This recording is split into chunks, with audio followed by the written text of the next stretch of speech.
Hello mga idol, kumusta? Sa video natin ito ay pag-uusapan natin na ano nga ba ang pakiramdam ng isang tao bago mamatay? Isang tanong na hindi natin masasagot sapagkat tayo ay nabubuhay pa.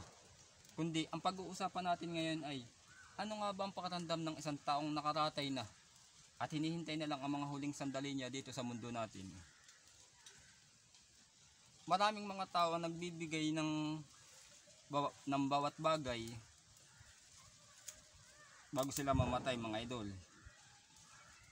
At ito nga yung sinatawag na clinical death. Sa clinical death mga idol, kung saan ang pagtibok ng ang paghinga ng isang tao ay tumigil na. Subalit ang utak ay patuloy pa rin na nagbibigay impulse o kuryente. Hanggang sa ang utak natin ay tuluyan ng mawala ng oxygen. At ito ay nangyayari lamang sa loob ng 5 minuto mga idol.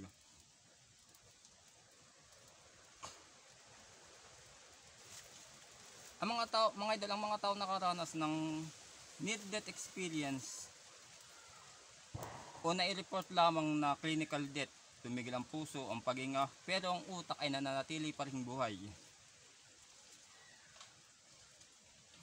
So napakahiwaga ng mundo mga idol. Kung iisipin, talagang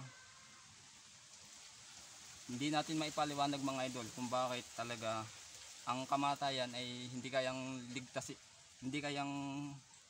matalo ng sino man. Gaano man tayo kayaman sa buhay, ano man ang narating natin, talagang napakahirap mga idol.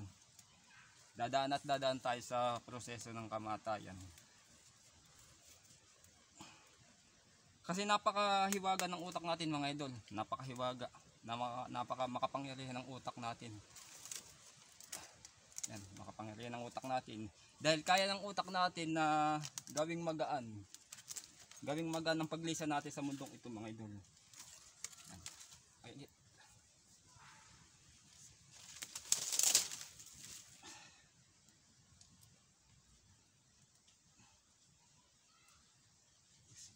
ibig sabihin mga idol, gaano man kasakit o kahapdi ang maramdaman ng isang tao bago siya mamatay, ay hindi niya ito mararamdaman dahil naiayos na at naisalansa na ng utak natin ang paglisan natin sa mundong ito. So napakahiwaga mga idol ng buhay. So napakahiwaga at napakaigsi lang. Kung iisipin, dayuhan lang tayo sa mundong ito. Kakain tayo, gigising sa umaga, tutulog sa gabi, magbablog sa tanghali, manonood ng TV, magse-cellphone sa hapon. Pero kung iisipin natin mga idol, ano ang pinakadulo nito? Siyempre, kamatayan. Isang bagay na kinatatakutan ng sino man. Subalit, ang lahat ng ito ay may katotohanan na kahit ano pa man ang yaman natin, ang lahat ng yun ay baliwala na.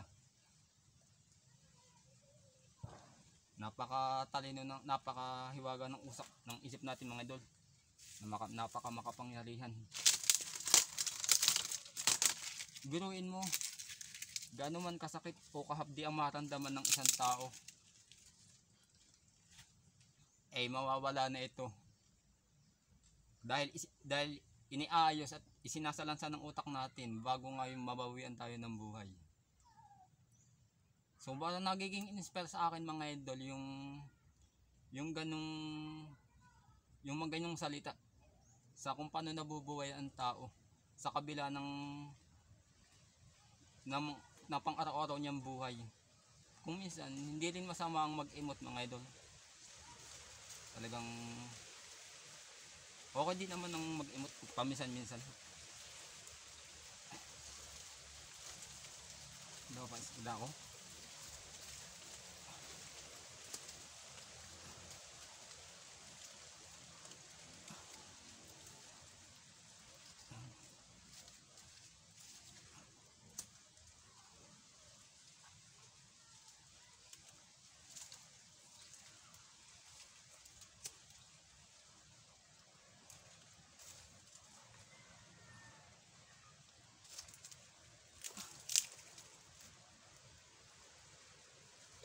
Maluluto na mga idol. Hindi ganyan kasi kita ang apoy. Ito mga idol ang kaapoy.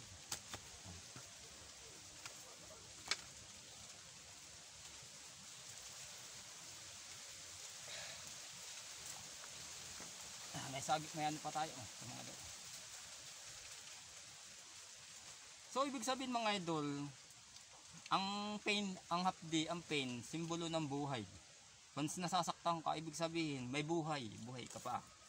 Subalit, once nga na dumating na ang point na malagot na ang ating paghinga, tumigil ng pagtibok ng ating puso, ang utak pala natin ay gumagawa ng paraan o parang anesthesia.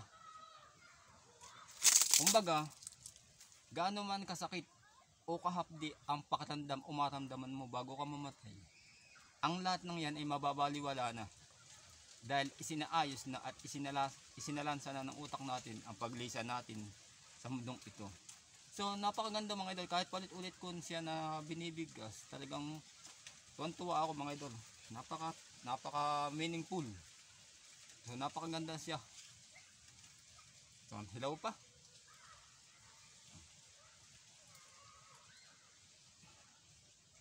Tayo mag-ano muna nito. Muna mga idol, ano muna tayo dito. So magtitikim muna tayo ng sabaw ng mura. So pang aking ano.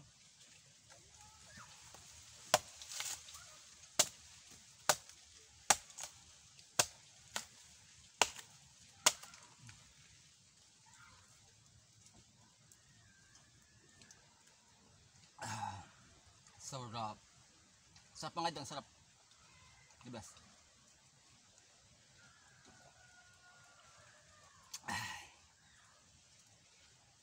Ayos.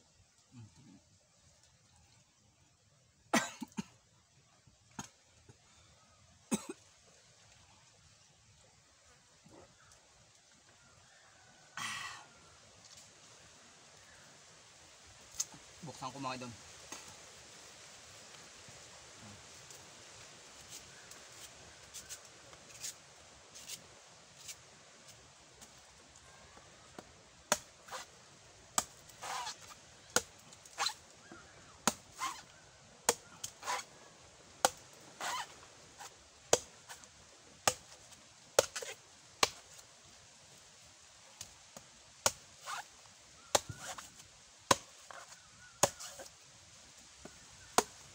Ang tagal mabaak.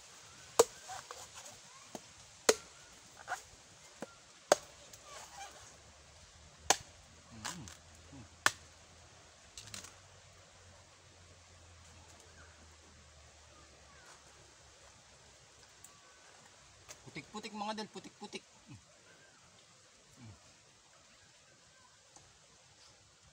Sarap. Sarap.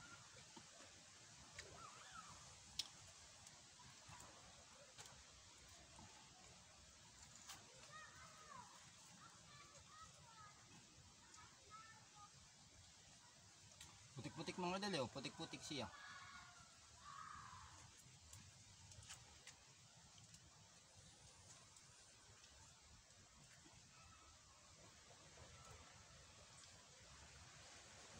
Hilaw pa. Hilaw pa ang mga idol. Sa isda ko.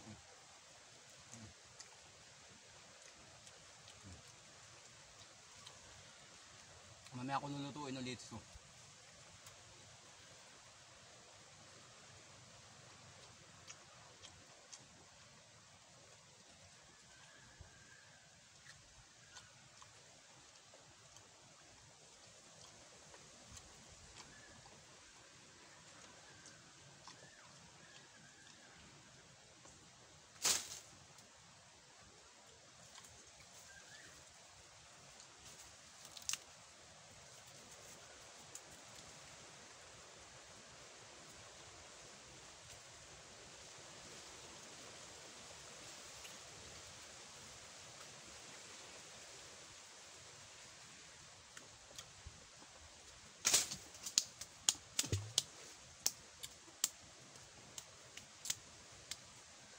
Hilaw pa mga idol, maululuto ko to ng bago.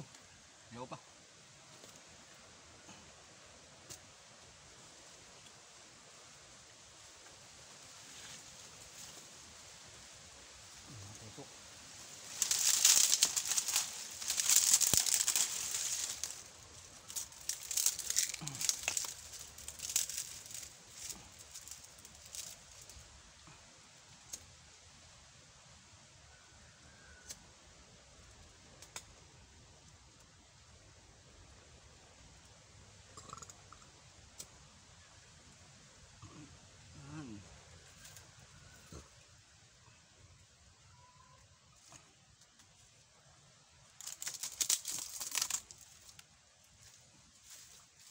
Mamatay ang apoy mga idol, namamatay.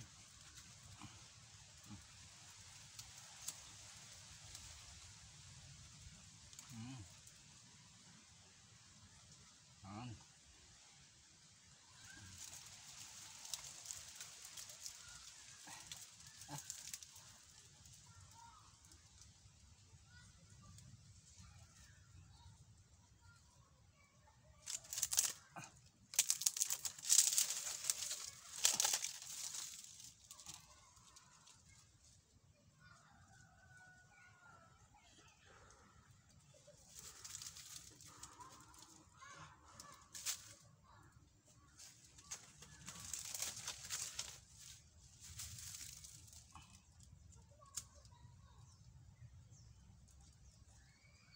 Ayan.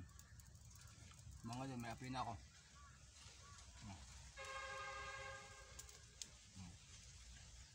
Namamatay nga lang.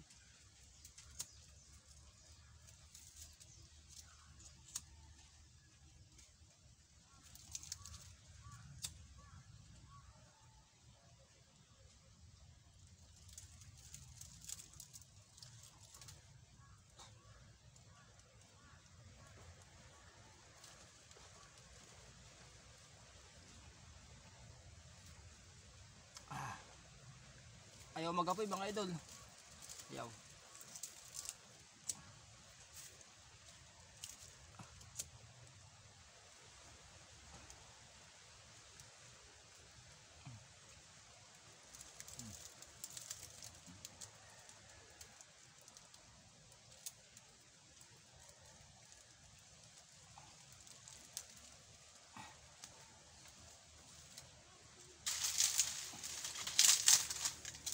Ay, namamatay.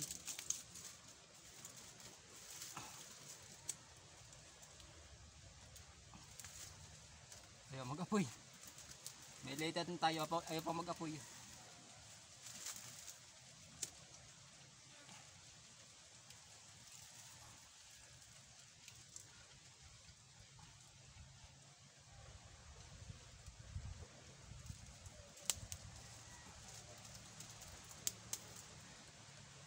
Yun. Oh.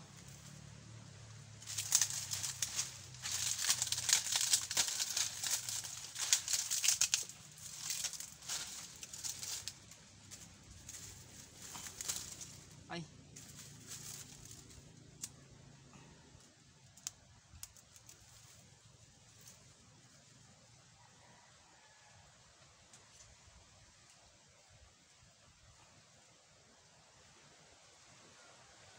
Ayaw mga idol. Hilaw pa. So, hindi naman natin pwedeng kainin. Hilaw pa. Sayang, sa tapas sana. Tilapia.